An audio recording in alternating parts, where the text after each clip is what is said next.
Telangana NGOs union Hyderabad జిల్లా కలెక్టరేట్లో నల్ల బ్యాచ్లు పెట్టి కేంద్ర ప్రభుత్వ మొండ వైఖరి నశించాలని చెప్పి నిరసన కార్యక్రమం తెలియపరచడం జరిగింది. ఈ కార్యక్రమం అఖిల భారత ఉద్యోగుల సమైక్య ఇచ్చిన ఆదేశాల మేరకు మా కేంద్ర సంఘం ప్రధాన కార్యదర్శి మిత్రులు జగదీష్ గారు రాష్ట్ర వ్యాప్తంగా ఈ ఆదేశాలు జారీ చేసిండ్రు. నిన్న గౌరవ కలెక్టర్ గారిని కలిసి అర్జీ పత్రం కూడా ఇవ్వడం జరిగింది. ఈరోజు హైదరాబాద్ జిల్లా ఉద్యోగులందరం కూడా మరి కలిసి కేంద్ర ప్రభుత్వానికి ఇంతకుముందు కూడా అనేక సార్లు విజ్ఞప్తి చేస్తాం, మళ్ళీ ఒకసారి మీ ద్వారా విజ్ఞప్తి చేస్తూ ఉన్నాం. మరీ ముఖ్యంగా ఇన్కమ్ ట్యాక్స్ పరిధిని 10 లక్షల వరకు పెంచాలని, contributory pension scheme IFPRDA rule ఏదైతే ఉందో తీసేసి CPSని కంప్లీట్గా తీసేసి మళ్ళీ పాత పెన్షన్ స్కీమ్ని తేవాలని చెప్పినాం. లేబర్ చట్టాలు కనీసం అవగాహన లేకుండా లేబర్లకు చెప్పకుండా సంవత్సరాల తరబడి కొట్లాడుకొని తెచ్చుకున్న చట్టాలను సవరణ చేస్తూ ఉన్నారు. అవి ఆపాలని, దేశవ్యాప్తంగా ఉన్న ఖాళీలన్నీ కూడా నింపాలని, ఇవన్నీ డిమాండ్లపైన కూడా ఈరోజు లంచ్ అవర్ డెమాన్స్ట్రేషన్ చేయడం జరిగింది. అదే మాదిరిగా మరి మన రాష్ట్రానికి వస్తే గౌరవనీయులు పెద్దలు నూతనంగా ప్రజల ప్రభుత్వం ఎన్నికైన గౌరవ ముఖ్యమంత్రి రేవంత్ అన్న గారికి హైదరాబాద్ జిల్లా ఉద్యోగుల పక్షాన శుభాకాంక్షలు తెలియపరచుకుంటూ, నిన్న మరి 15,000 మంది దాదాపు పోలీస్ కానిస్టేబుల్ని ప్రభుత్వం నియమించింది. వారికి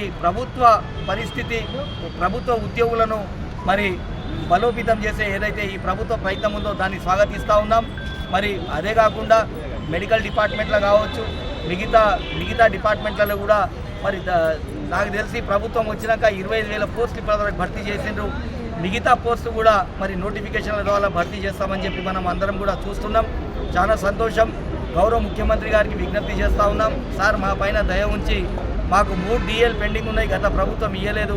ఈ కొత్త ప్రభుత్వం తమరు కూడా మాట ఇచ్చున్నారు, ఈ నెల ఆఖరిలోగా కనీసం మాకు ఒక DA అయినా ముందు విడుదల చేయాలని చెప్పి కూడా 317 జియోలో ఉన్న సమస్యలన్నీ కూడా పరిష్కరించాలని, మరి కాంట్రిబ్యూటరీ పెన్షన్ స్కీమ్ని కూడా ఒక కమిటీ ద్వారా రిపోర్ట్ తెప్పించుకొని ఆ CPSని బర్ఖాస్తు చేసేసి పాత పెన్షన్ విధానాన్ని కూడా పునరుద్ధరించాలని చెప్పి కూడా మీ ద్వారా కోరుకుంటూ, స్పౌస్ కేసెస్లో కూడా ఉద్యోగులు చాలామంది ఇబ్బంది పడుతున్నారు, దానిపైన కూడా పరిశీలన చేయండి.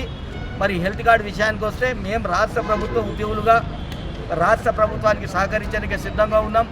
మా జీతభత్యాలకి 1% ఇవ్వడానికి మేము అందరం కూడా అంగీకరించినాం. ఆ 1% అంటే దాదాపు సంవత్సరానికి 400 కోట్లు అవుతుంది.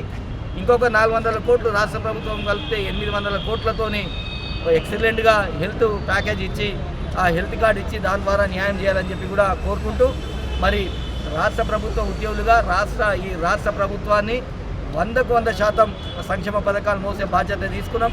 ఖచ్చితంగా అన్ని రాష్ట్ర ప్రభుత్వం ఇచ్చిన ఆదేశాలు పాటించి కేంద్ర ప్రభుత్వాన్ని తక్షణమే మా డిమాండ్ల మీద స్పందించవలసిందిగా కోరుకుంటూ ఉన్నాం. Thank you very much.